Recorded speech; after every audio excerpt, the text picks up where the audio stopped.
രേവതിയുടെ സച്ചിയുടെ വരാൻ പോകുന്ന ദിവസങ്ങളെ നല്ലൊരു കഥ കേട്ടാലോ? വീഡിയോ ഇഷ്ടപ്പെടുവാണെ ഒന്ന് ലൈക്ക് ചെയ്ത് ഹൈപ്പ് ചെയ്യാൻ മറക്കരുത് കേട്ടോ. അങ്ങനെ നമ്മൾ കാണുന്ന ഒടുവില് പല നാൾ കള്ളൻ ഒരു നാൾ പിടിക്കപ്പെടുമെന്ന് പറഞ്ഞ പോലെ ഒരു അവസ്ഥയായി പോയി ശ്രുതിക്ക്. ശ്രുതിയുടെ കള്ളത്തരങ്ങളൊക്കെ വെളിച്ചത്ത് വരുവാണ്. നമ്മളെല്ലാവരും കാണാൻ കാത്തിരുന്നാണ്. കുറെ കാലമായി ഇന്ന് അവളുടെ കള്ളത്തരം പിടികൂടുമെന്നൊക്കെ പറഞ്ഞുകൊണ്ടിരിക്കാൻ തുടങ്ങിയിട്ട്. പക്ഷെ ഒടുവില് അതിനൊരു അവസാനം ഉണ്ടാവുന്നുണ്ട്. ശ്രുതി എത്ര വലിയ പെരുങ്കള്ളിയാന്നുള്ള സത്യങ്ങളൊക്കെ കുടുംബത്തിൽ എല്ലാവരും തിരിച്ചറിയാനായിട്ട് പോവാണ്. അപ്പൊ അതിന്റെ കുറച്ച് നല്ല നല്ല കഥകളൊക്കെയാണ് നമ്മൾ കാണാനായിട്ട് പോകുന്നത്. കഴിഞ്ഞ ദിവസം നമ്മൾ കണ്ടു ഒടുവില് അങ്ങനെ ബീരാന്റെ പെങ്ങടെ മോന്റെ കല്യാണം അങ്ങനെ ഉറപ്പിക്കാനായിട്ട് ബീരാനും പിന്നെ അളിയനും കൂടെ ചേർന്നിട്ട് അശോകന്റെ വീട്ടിലേക്ക് വരുന്നുണ്ട്. അങ്ങനെ അശോകന്റെ വീട്ടിൽ വന്നു കഴിഞ്ഞപ്പോൾ അശോകനും ഭാര്യയ്ക്കൊക്കെ ഭയങ്കര സന്തോഷമായി. പക്ഷെ ആ സന്തോഷം പങ്കിടാൻ സച്ചിയെ രേവതിയും കൂടെ വിളിക്കുന്നുണ്ട്. അവര് കാരണമാണല്ലോ വലിയ പ്രശ്നങ്ങളൊന്നും ഇല്ലാതെ ഈ കല്യാണം നടക്കാനായിട്ട് പോകുന്നേ. അപ്പൊ അവരും കൂടെ വേണ്ടേ കല്യാണം ഉറപ്പിക്കാൻ വാക്ക് പറയണ സമയത്ത്. അങ്ങനെ സച്ചിയെ രേവതിയും കൂടെ അശോകൻ വിളിക്കുന്നുണ്ട്. അതെ, നിങ്ങൾ ഇവിടം വരെ വരണം, മാളുവിനെ കാണാനായിട്ട് ഫെബിന്റെ വീട്ടുകാർ വന്നിട്ടുണ്ടെന്ന് പറഞ്ഞു. അപ്പോഴേക്കും സച്ചി പറഞ്ഞു, അയ്യോ അങ്കിളെ, ഞാനൊരു ഓട്ടം പോയിക്കൊണ്ടിരിക്കുക. മാത്രമല്ല രേവതിക്ക് കുറച്ച് തിരക്കുണ്ടെന്ന് പറഞ്ഞു. ഒരു കാര്യം ചെയ്യാം, നിങ്ങൾ വാക്കുറപ്പിച്ചോ, നമുക്ക് കല്യാണം നമുക്ക് അടിച്ചു പൊളിച്ചേക്കാന്ന് പറഞ്ഞു. ഡേറ്റൊക്കെ അങ്കിളൊക്കെ നോക്കി എല്ലാ കാര്യങ്ങളൊക്കെ സെറ്റ് ചെയ്തോളാൻ പറഞ്ഞു. അങ്ങനെ കോള് കട്ട് ചെയ്ത് കഴിഞ്ഞപ്പോൾ അശോകൻ പറഞ്ഞു, അതെ അവർക്ക് വരാണ്ട അസൗകര്യമുണ്ട്. ശരിക്കും പറഞ്ഞാൽ അവർ കാരണമാണ്. എനിക്ക് എൻ്റെ മക്കളെ പോലെ തന്നെയാണ്. എൻ്റെ ഏറ്റവും നല്ല ഫ്രണ്ടിൻ്റെ മോനും മോളും കാരണമാണ് ഈ കല്യാണം വരെ നടക്കാനായിട്ട് പോകുന്നത്. അവരില്ലായിരുന്നെങ്കിൽ ഇപ്പം ഇങ്ങനൊരു ബന്ധം പോലും ചിലപ്പം നടന്നെന്ന് വരില്ല എന്ന് പറഞ്ഞു. അത് കേട്ടതും ബീരാൻ പറഞ്ഞു, അതെന്തായാലും നല്ല കാര്യമല്ലേ. ഇനി അവർ കല്യാണത്തിന് വന്നോളും. നമുക്കൊരു കാര്യം ചെയ്യാം, കല്യാണത്തിന് ഡേറ്റും കാര്യങ്ങളും എടുക്കാം. ഞങ്ങൾക്ക് പ്രത്യേകിച്ച് വലിയ ഡിമാൻഡുകളും കാര്യങ്ങളൊന്നുമില്ല. ഞങ്ങൾക്ക് പെൺകുട്ടി നല്ലതായാൽ മതി, അവളുടെ സ്വഭാവം നല്ലതായാൽ മതി. അത് കേട്ട് കഴിഞ്ഞപ്പം അശോകൻ പറഞ്ഞു, അല്ല നിങ്ങൾക്ക് എൻ്റെ മാളുവിനെ കുറിച്ചുള്ള വിവരങ്ങളും കാര്യങ്ങളൊക്കെ അറിഞ്ഞു കാണുമല്ലോ അല്ലേ എന്നൊക്കെ ചോദിക്കുന്നുണ്ട്. അപ്പോഴേക്കും ഫെബിൻ്റെ അച്ഛൻ പറഞ്ഞു, അതൊക്കെ അറിഞ്ഞിട്ടുണ്ട്. നല്ല സ്വഭാവമുള്ള കുട്ടിയാണെന്ന് അറിഞ്ഞിട്ട് തന്നെയാണ് ഞങ്ങൾ ഈ വീട്ടിലേക്ക് ബന്ധമായിട്ട് വന്നേന്ന് പറഞ്ഞു. അങ്ങനെ കല്യാണ തീയതി കാര്യങ്ങളൊക്കെ കുറിപ്പിക്കുകയാണ്. എത്രയും പെട്ടെന്ന് തന്നെ ഒരു അടുത്ത മുഹൂർത്തത്തിൽ തന്നെ കല്യാണം നടത്താൻ തന്നെ തീരുമാനിച്ചു. ഇനി ഇതിപ്പോ വെച്ച് താമസിപ്പിച്ചിട്ട് കാര്യമില്ലോ. അങ്ങനെ അവര് കല്യാണമൊക്കെ ഉറപ്പിച്ചിട്ട് പോയി കഴിഞ്ഞപ്പോൾ സച്ചിയെ വിളിച്ചിട്ട് അശോകൻ കാര്യങ്ങൾ പറയണ. സച്ചി, ഈ വരുന്ന ഞായറാഴ്ച കല്യാണം തീരുമാനിച്ചിരിക്കുകയാണ്. അപ്പൊ അറിയാലോ മോനെ, നീ വേണം എല്ലാത്തിനും മുൻപന്തി നിൽക്കാനായിട്ട്. അത് പിന്നെ അങ്കിൾ പ്രത്യേകിച്ച് പറയേണ്ട കാര്യമുണ്ടോ?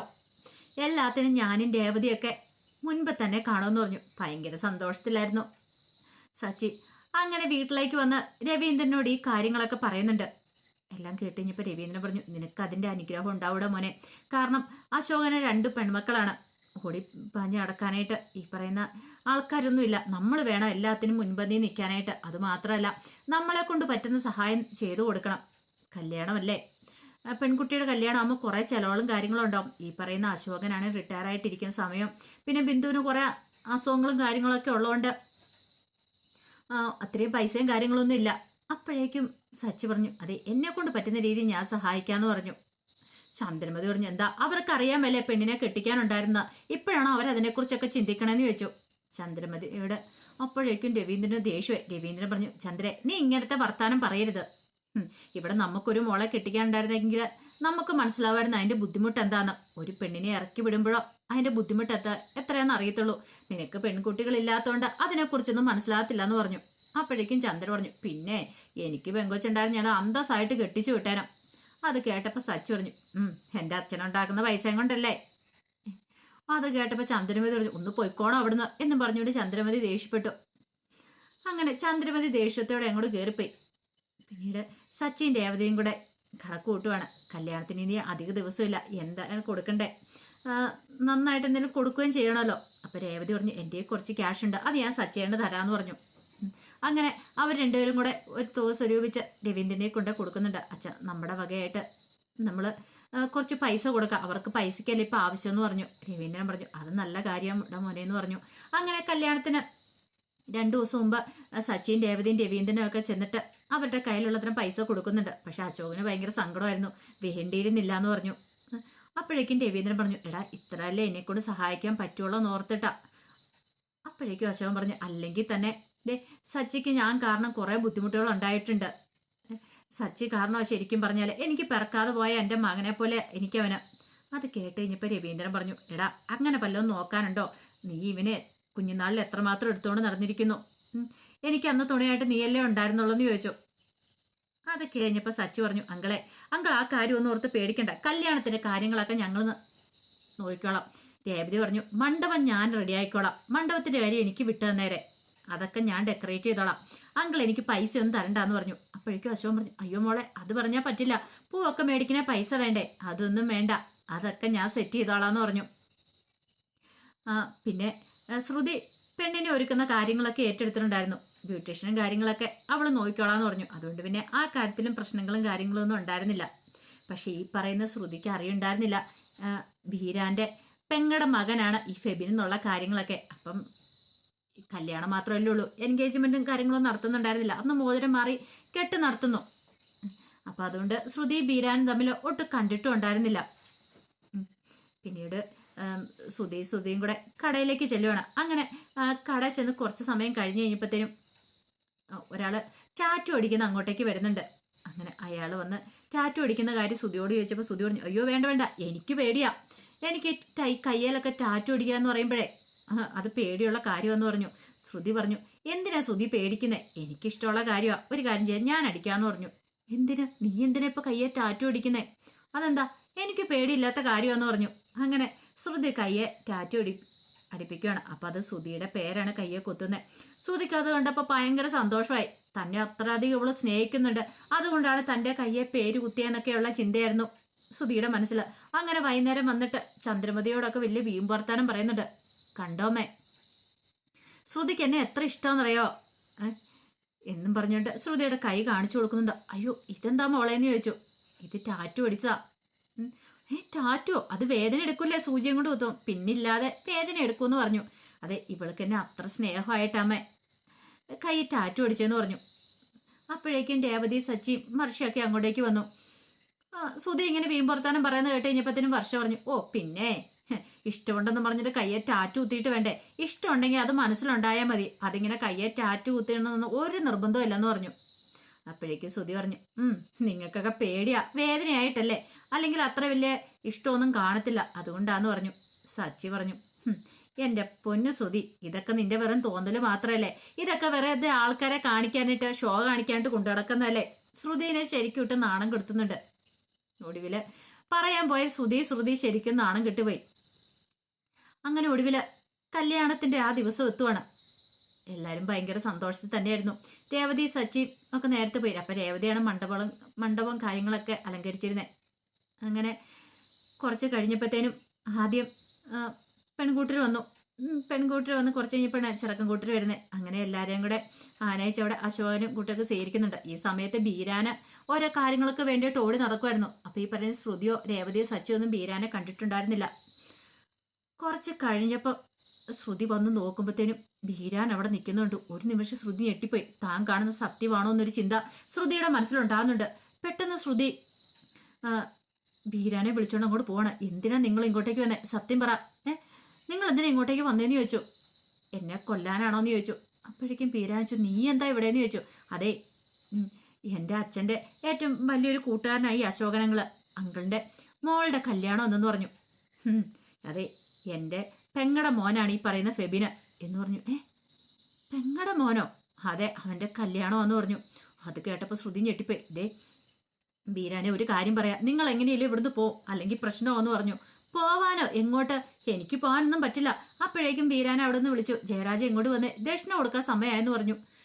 അത് കേട്ടപ്പോൾ ശ്രുതിയുടെ നെഞ്ചു കിടുങ്ങി. ജയരാജ് എന്നായിരുന്നു ബീരാന്റെ ശരിക്കുള്ള പേര്. അത് ശ്രുതിക്ക് അറിയണ്ടായിരുന്നില്ല. അങ്ങനെ ദക്ഷിണയൊക്കെ കൊടുക്കുകയാണ് പോയി. അപ്പം ഫെബിന് ഓരെല്ലാം ദക്ഷിണയോ കൊടുക്കുക. ഈ സമയത്ത് ശ്രുതി നെഞ്ചിരിപ്പോടെ നിൽക്കുക. ദൈവമേ, ഇനി എങ്ങാനും തൻ്റെ വീട്ടുകാരെങ്ങാനും കണ്ടാൽ തീർന്നു.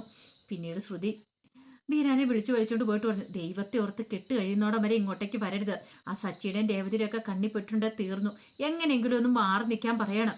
മാറി നിൽക്കാനാ? അതെ, ദൈവത്തെ ഓർത്തൊന്ന് മാറി നിൽക്കുക, എന്നെ കൊലയ്ക്ക് കൊടുക്കരുത്. അതെ, നിങ്ങളും കൊടുങ്ങും ഞാനും കൊടുങ്ങുമെന്ന് പറഞ്ഞു. ശ്രുതിക്ക് നെഞ്ചിടിപ്പേറി. കുറച്ച് കഴിയുമ്പം സത്യങ്ങളൊക്കെ എല്ലാവരും തിരിച്ചറിയും. അത് ഓർത്ത് കഴിഞ്ഞിട്ടാണ് ശ്രുതിക്ക് വല്ലാത്തൊരു ടെൻഷൻ. അങ്ങനെ മുഹൂർത്തത്തിനുള്ള സമയമായി. പെണ്ണും ചെറുക്കനും വന്ന് കെട്ട് നടത്താനായിട്ട് ഒരുങ്ങുകയാണ്. അപ്പൊ സച്ചിൻ രേവതിക്ക് എല്ലാത്തിനും മുൻപന്തി തന്നെ ഉണ്ടായിരുന്നു. ഈ സമയത്ത് ബീരാനോട് മാറി നിൽക്കുകയാണ്. അപ്പോഴേക്കും ഫെബിന്റെ അച്ഛൻ ബീരാനെ അന്വേഷിക്കുകയാണ്. പക്ഷെ ബീരാനെ എവിടെയും കണ്ടില്ല. ഇതെവിടെ പോയി? അപ്പം മുഹൂർത്തത്തിനുള്ള സമയമായി. പിന്നീട് കെട്ട് അങ്ങനെ അതിഗംഭീരമായിട്ട് നടന്നു. കെട്ട് നടന്ന് കുറച്ച് കഴിഞ്ഞപ്പോൾ തന്നെ ശ്രുതി വന്നിട്ട് പറഞ്ഞു, അതെ സച്ചിൻ രേവതിയും കുറച്ച് കഴിയും പൊയ്ക്കോളും, അതിന് ശേഷം മാത്രം നിങ്ങൾ ഇങ്ങോട്ടേക്കൊന്ന് ഇറങ്ങാവുള്ളൂ എന്ന് പറഞ്ഞു. അതേ നീ ഒറ്റ എഴുത്തി കാരണം ഞാൻ എത്രമാത്രം കുരിശ തലയിലേറ്റി വെച്ചിരിക്കുമെന്ന് അറിയാവോ? മനുഷ്യനെ കൊല്ലാക്കൊല്ല ചെയ്യാനായിട്ട് കുറച്ച് കഷ്ടമുണ്ട് കേട്ടോ. എൻ്റെ ഒരേ ഒരു പെങ്ങളുടെ മോൻ്റെ കല്യാണം പോലും എനിക്ക് കാണാൻ പറ്റിയില്ല എന്നൊക്കെ പറഞ്ഞുകൊണ്ട് ബീരാൻ കിടന്ന് ദേഷ്യപ്പെടുകയാണ്. ശ്രുതി പറഞ്ഞു, എന്ത് വെള്ളം ചെയ്തു തരാം, ദൈവത്തെ ഓർത്ത് ഉപദ്രവിക്കരുതെന്ന് പറഞ്ഞു. അങ്ങനെ കുറേ സമയം കഴിഞ്ഞ് കഴിഞ്ഞപ്പോഴത്തേനും സച്ചിൻ രേവതിയും കൂടെ അങ്ങോട്ടേക്ക് പോകുന്നുണ്ടു. അത് കണ്ടു കഴിഞ്ഞപ്പോഴത്തേനും ശ്രുതി പോയി ബീരാനോട് പറഞ്ഞു, ഇനി നിങ്ങളും കൂടെ പോരെ. അവർ പോയെന്ന് പറഞ്ഞു. ആ ഒരു സന്തോഷത്തോടെയാണ് ശ്രുതി വിളിക്കുന്നത്. പക്ഷേ എങ്കിൽ അവർ പോയിട്ടുണ്ടായിരുന്നില്ല.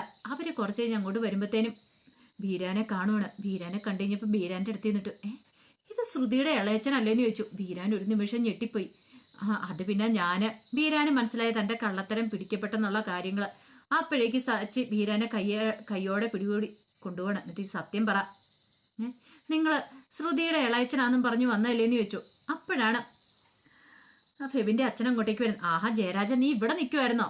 എത്ര സമയം നിന്നെ അന്വേഷിക്കുന്നത്, നീ ഇത് എവിടെയായിരുന്നു? കണ്ടേ ഇല്ലായിരുന്നല്ലോ എന്ന് പറഞ്ഞു. അത് പിന്നെ അളിയൻ അങ്ങോട്ട് പൊയ്ക്കോ, ഇപ്പൊ തന്നെ ഞാൻ വന്നോളാന്ന് പറഞ്ഞു.